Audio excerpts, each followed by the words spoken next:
황명수 씨 뭐가 궁금하세요? 저 궁금한 게 많죠. 제가 작년에 주린이가 됐지 않습니까? 주식을 시작하셨죠? 네, 주식을 시작하고 나니까 또 주변에서 비트코인을 하도 그렇게 말씀들을 많이 하셔서 비트코인에 제가 또 손을 한번 담가볼까 생각을 하고 있는데 비트코인 하고 계신가요? 아니 저도 하지 않고 있습니다. 이런 말씀 먼저 드려야 되는 이유는 하느냐 안 하느냐에 따라서 비트코인에 대한 얘기가 너무 달라지기 때문에 이해 갈등도 있을 수 있고 예를 들어서 비트코인 투자를 하는 분들은 비교적 긍정적인 얘기를 많이 할 수 있거든요. 실제로 긍정적인 면들이 많이 보이고 그러나 저는 하지 않고 있고 그래서 젊은 분들 특히 광명수 씨 세대 분들이 비트코인에 그냥 서슴없이 달려드는 걸 좀 말리고 싶은 심정이죠. 월요일에 이번 주 월요일에 저희가 비트코인 달려가는 걸 좀 말렸어요. 그들만의 리그로 내버려 두자 이런 말씀 드리고 나서 공교롭게도 화요일부터 많이 빠지고 있거든요. 5분의 1 정도가 빠졌는데 꼭 그래서가 아니라 어떤 구조적인 문제 때문에 젊은 분들이 여기에 올인하기에는 여러 가지 문제가 있다는 게 제 생각이죠. 제가 처음 주식을 시작한다고 했을 때도 소장님께서는 살짝 말리는 분위기였거든요. 쉬운 게 아니다. 근데 왜 비트코인도 이렇게 말리시는 건지 궁금해요. 세 가지 이유가 있습니다. 첫 번째는 비트코인은 아주 다양한 성격을 가진 어떤 재화예요. 그러니까 이거의 전모를 파악하기가 무척 어렵다. 아마 이걸 기억하시는 분들이 많을 겁니다. 어떤 분은 내재 가치가 제로다. 어떤 분은 무한대다. 이 사회에서 종잡을 수 없는 비트코인의 성격이 있는 거고 또 하나는 젊은 분들의 그 사정 때문에 그렇습니다. 젊은 분들 예를 들어서 광명수 씨나 이런 분들 보고 하이 리스크 하이 리턴 고위험 고수익 시장으로 가지 말라고 하는 이유가 있는데요. 나이가 좀 있는 분들은 우리 같은 세대는 고위험 고수익 구간에서 손해를 봐요. 그래도 그 만회가 가능합니다. 어느 정도는. 뭐 집을 거는 건 아니니까.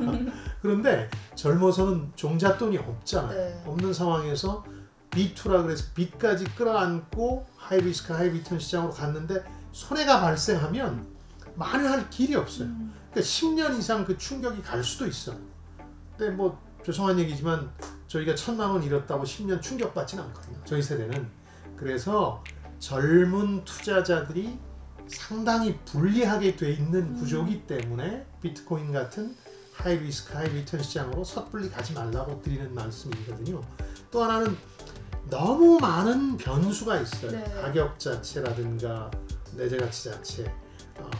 어느 날 요즘 일론 머스크가 비트코인 시장을 좌지우지하는데 파파 머스크가 한마디 하면 가격이 뛰기도 하고 떨어지기도 하는데 참 잘 자고 나서 아침에 트위터에 뭐라고 올릴지 누가 알겠습니까? 전혀 예측할 수 없는 건 저는 투자하지 말아야 된다고 생각합니다. 약간이라도 오랜 경험과 정성으로 예측할 수 있는 것에 투자하는 게 좋다.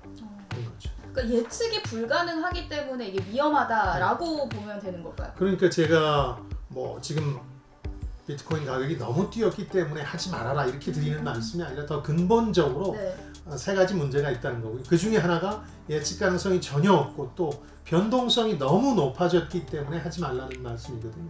그 중에 한 가지만 더 좀 자세히 설명드리면 그러니까 비트코인이 너무 복잡하다.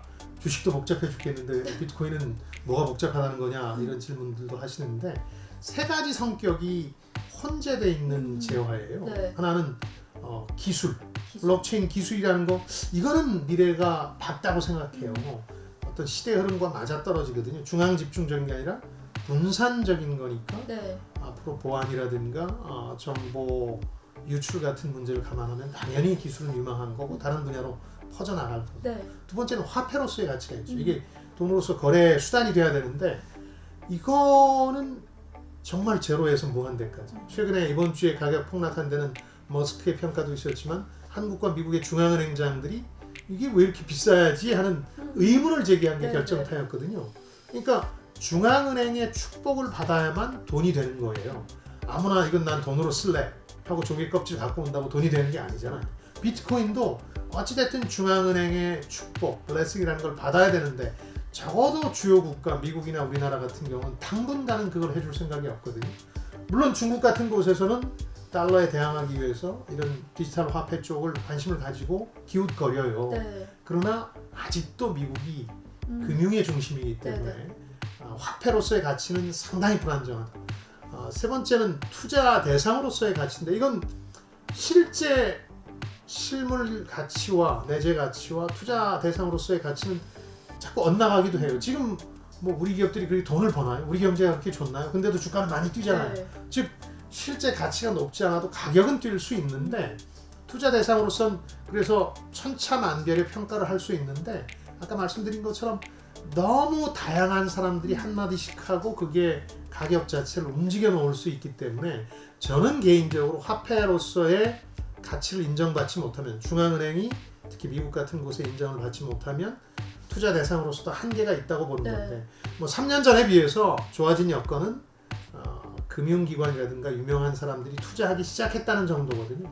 그래서 3년 전에 10분의 1로 폭락했던 일은 그런 일은 없었는데 기대가 앞서갔다면 지금은 그때에 비해서 기대보다 조금 더 현실화된 면은 있지만 그래도 중앙은행의 축복을 받을 가능성은 당분간 없기 때문에 이런 위험천만한 곳에 가서 젊은 분들이 허우적될 필요는 없지 않느냐.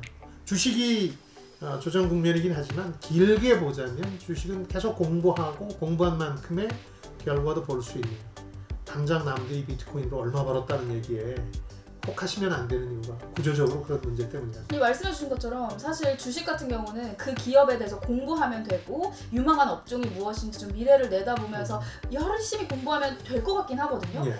근데 비트코인 같은 경우는 굉장히 복잡해 보이고 그러니까 주식이랑은 분명히 투자 방식이 다르잖아요. 그런 방식들이 어떻게 좀 흘러가고 있는 건지가 궁금해요. 그러니까 지금은 아까 말씀드린 분명한 변화가 나타났죠. 당초 기대보다 조금 앞설 수도 있는 건데 그건 뭐냐면 주요 기업과 기업인 그리고 금융회사들이 이거 봐라 돈은 넘쳐나는데 투자할 공간은 없는데 비트코인이 투자 대안이 될 수 있겠다고 생각하는 거예요. 일론 머스크를 예로 들면 한 1조 달러 정도를 투자를 했는데 전기차 팔아서 남은 이문보다 낫더라 하는 얘기를 하는 바람에 네. 비트코인 가치가 다시 뛰는 거거든요. 그분들은 여력이 있다는 거죠. 근데 우리 젊은 세대는 여력이 없는 상황에서 너무 변동성이 크고 예측 불가능한 이 분야에 들어가서 한번 발이 묶이면 그야말로 만회가 어렵다는 점 때문에 저는 이제 지금은 들어갈 때가 아니다. 게다가 이제 몇 년 안에 그야말로 기업인들의 투자 소식보다 훨씬 큰 뉴스가 중앙은행이 좋다. 우리도 가상화폐, 암호화폐, 디지털 화폐를 도입한다 하는 얘기를 할 때가 기회인데 그런 건 몇 년 안에 이제 나오지 않을 가능성이 높으니까 지금 하시지 않는 게 좋겠다는 겁니다. 젊은 세대에 드리는 조언입니다. 말씀하신 것처럼 소장님은 1,000만 원을 잃어도 괜찮지만 아무런 영향이 없지만 저 같은 경우는 전 재산을 잃는 거나 다름없기 때문에 저와 같은 젊은이들에게 마지막으로 비트코인 하지 마세요라고 좀 말씀을 해주신다면 한마디. 결론이 좀 이상하지. 그래 너 주머니 두둑해서 좋겠다는 얘기처럼 들리는데 그건 아닙니다. 저도 계속 투자에 실패하기도 하고 뭐 그렇습니다만은 투자라는 걸 이렇게 길게 보고 공부하고 그 안에서 재미를 느끼면 스포츠하고 똑같은 결과를 내요. 막 마지못해서 남들 하는 걸 따라 할 때는 재미도 없고 결과도 좋지 않은데 즐기기 시작하면 결과가 나오기 시작해요. 아직은 즐기는 단계까지 못 가셨는데 주식은 같이 의논하면서 즐기시되 남들 한다는 이유만으로 그 강을 건너지는 마라. 꼭 비트코인이 아니더라도 앞으로 뭐 궁금한 사항이 있으면 이렇게 오프 더 레코드에서 박명수 씨한테 얘기하든 늘 드릴 테니까 말씀드릴 테니까 언제든 질문 보내주십시오. 유튜브로 김방희 TV로요. 고맙습니다.